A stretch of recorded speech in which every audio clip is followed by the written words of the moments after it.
তো সেক্ষেত্রে জুলাই গণ অভ্যুত্থানের ভেতর দিয়ে তৈরি হয়ে একটি গ্রাফিতি বদলে দেওয়ার দুঃসাহস যে আসলে করেছে পাঠ্যপুস্তক বোর্ড, এটি আসলে অন্যায়। কারণ এই যে আসলে রক্তক্ষয়, এই যে শহীদের আসলে আত্মদান, এটিকে কিন্তু আসলে মানে সেটার সাথে আসলে এক ধরনের মানে বোঝাপড়া আসলে নাই, এবং এক ধরনের বিচ্ছিন্নতা, যে এটি বোঝা যায় যে কেউ আসলে বলেছে, কেউ কিন্তু বলতে পারে, কেউ পাঠ্যপুস্তকের যে কোনো বিষয় নিয়ে বলতে পারেন। যারা অভিযোগ করেছেন আমি তাদেরকে ধন্যবাদ জানাই, তার কেউ যদি আসলে অভিযোগ করে যে পাঠ্যপুস্তকে এই আছে বা সেই নেই, কিন্তু জুলাই গণ অভ্যুত্থানে তৈরি হওয়া কোনো গ্রাফিতি সেটা আসলে খুবই মানে একদম কোনোভাবেই আসলে মেনে নেওয়া যায় না। আরেকটি বিষয়, যারা অভিযোগ করেছেন, যারা আপত্তি তুলেছেন, আপনাদের গণমাধ্যমে প্রকাশিত হয়েছে, তারা যে বিষয়ে আপত্তি তুলেছেন সেই বিষয়টা আসলে অযৌক্তিক এবং অমূলক, এবং সেটা একদমই ভিত্তিহীন। তারা বলেছেন পাঠ্যপুস্তকে আদিবাসী শব্দটি আছে, পাঠ্যপুস্তকে কোনো আদিবাসী শব্দ ছিল না। এটি জুলাই গণ অভ্যুত্থানের একটি গ্রাফিতি, যে গ্রাফিতিটি পাঠ্যপুস্তক আলোকচিত্র হিসেবে ব্যবহার করেছে, তার কোনো টেক্সটে কিন্তু আসলে কোথাও সে লিখেনি। তো তার পরবর্তীতে যেটা তারা আসলে বলেছেন সেটা হচ্ছে যে ক্ষুদ্র নৃগোষ্ঠীটা আসলে লেখা উচিত শব্দ হিসাবে।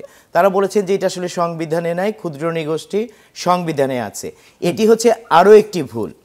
বাংলাদেশের সংবিধানের পঞ্চদশ সংশোধনীতে 23 ক অনুচ্ছেদে কোথাও ক্ষুদ্র নৃগোষ্ঠী এই শব্দটি নেই। শব্দটি আছে হচ্ছে উপজাতি, নৃগোষ্ঠী এবং ক্ষুদ্র জাতিসত্তা, ক্ষুদ্র জাতি, নৃতাত্ত্বিক সম্প্রদায়। তো এই যে একটা বিষয়, যে মানে আমাকে তো আসলে আগে জানতে হবে, তো যারা হচ্ছে যে আপত্তি তুলেছেন তারা প্রমাণ করেছেন তারা আসলে সংবিধান পড়ে দেখেননি, কিংবা হয়তোবা মানে তাদেরকে কেউ আসলে ভুল বার্তা দিতে পারে।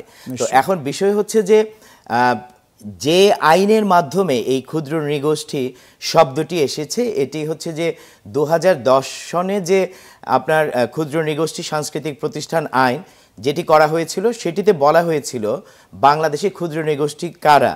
সেটি বলতে গিয়ে বলা হয়েছিল যে বাংলাদেশে ক্ষুদ্র নৃগোষ্ঠী সেই সকল আদিবাসী জনগণ যারা আদিবাসী জনগণ, কিন্তু আদিবাসী শব্দটাই ব্যবহার করে বলা হয়েছে, সেই সকল আদিবাসী জনগণ যারা এই আইনের তফসিলের অন্তর্ভুক্ত।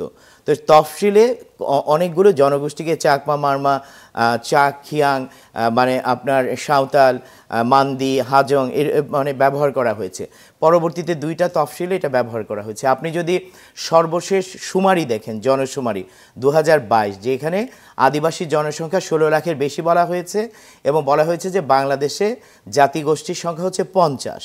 তো সেই ধারাবাহিকতায় এই যে একটি ভুল শব্দ যেটি রাষ্ট্র ব্যবহার করেছে, যেটি সংবিধানে নেই, এবং বারবার রাষ্ট্র আগের রেজিমে এটি ব্যবহৃত হয়েছে, এবং এই নামে বাংলাদেশে কতগুলো সাংস্কৃতিক প্রতিষ্ঠান হয়েছে এবং প্রতিষ্ঠানগুলো সেই নামেই আসলে বহাল আছে।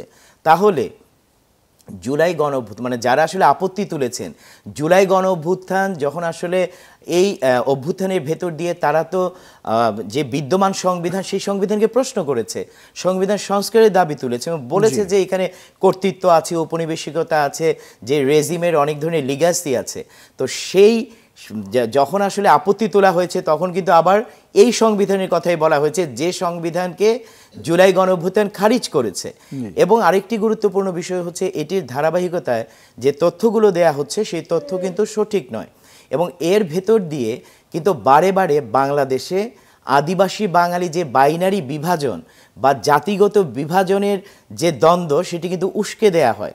আমরা দেখেছি, আপনি দেখেন যে রাঙামাটি, খাগড়াছড়ি, বান্দরবানে, কিংবা গাইবান্ধার গোবিন্দগঞ্জ, সাহেবগঞ্জে, কিংবা মৌলভীবাজারে বারে বারে এই ঘটনা ঘটেছে। আপনি দেখবেন যে মৌলভীবাজারের জুরির হচ্ছে যে আপনার একটা খাসিপুঞ্জিতে অবিনাশ মুরাকে মেরে ফেলা হয়েছিল।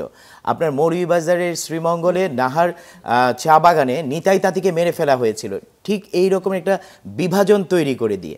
কারণ আপনি যদি বাংলাদেশের বাস্তবতায় দেখেন, বাংলাদেশের মানুষের যে বাস্তবতা, বাঙালি আদিবাসী মানুষেরা কিন্তু মিলেমিশে গ্রামে গঞ্জে আছে। কারণ আমি তো বাংলাদেশের আদিবাসী অঞ্চলগুলোতে মোটামুটি প্রায় 25-30 বছর যাবত আসলে কাজ করি, তাদের সাথে থেকে আমি বাঙালিদের সাথে আসলে কাজ করি।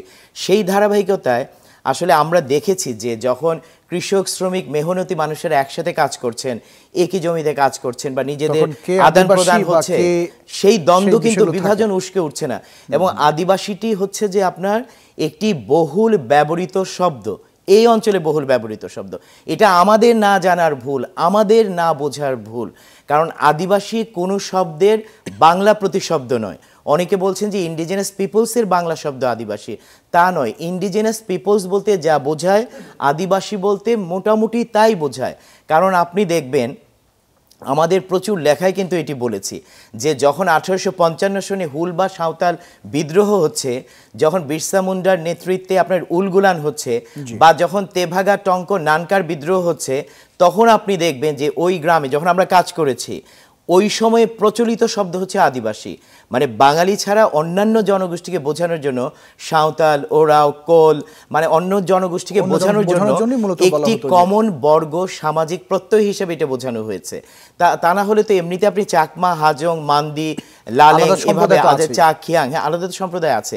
এখন বিষয় হইতেছে যে আপনার, আমি বারে বারে এটা বলেছি যে আমরা যদি মানে কলোনিয়াল ব্রিটিশ লিগাসি এটা দেখি, পরবর্তীতে যদি পাকিস্তান আমল দেখি এবং তার পরবর্তীতে মুক্তিযুদ্ধ পরবর্তী বাংলাদেশ দেখি, 3 আমলেই বাংলাদেশের জনগণের ভেতরে আদিবাসী শব্দটি বহুল ব্যবহৃত হয়েছে।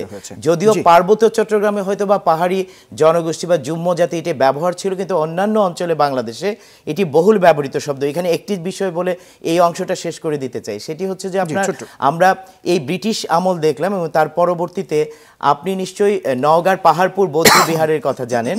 পাহাড়পুর বৌদ্ধ বিহার যাওয়ার আগে বদলগাছিতে আপনার একটা বিদ্যালয় আছে, ওই বিদ্যালয়টির নাম হচ্ছে পাহাড়পুর আদিবাসী উচ্চ বিদ্যালয়। সেটি স্থাপন করা হয়েছে 1944 সনে। ওই বিদ্যালয় থেকে তো কোনো বাঙালিরা আদিবাসী শব্দটি মুছে দেয়নি। বাংলাদেশে বহু বিদ্যালয় যেটি 1920-এ হয়েছে, 40-এর দশকে হয়েছে, 50-এ হয়েছে, মানে আপনার ব্রিটিশ কলোনিয়াল সময়ে হয়েছে, পাকিস্তান আমলে হয়েছে, স্বাধীন বাংলাদেশ আমলে হয়েছে।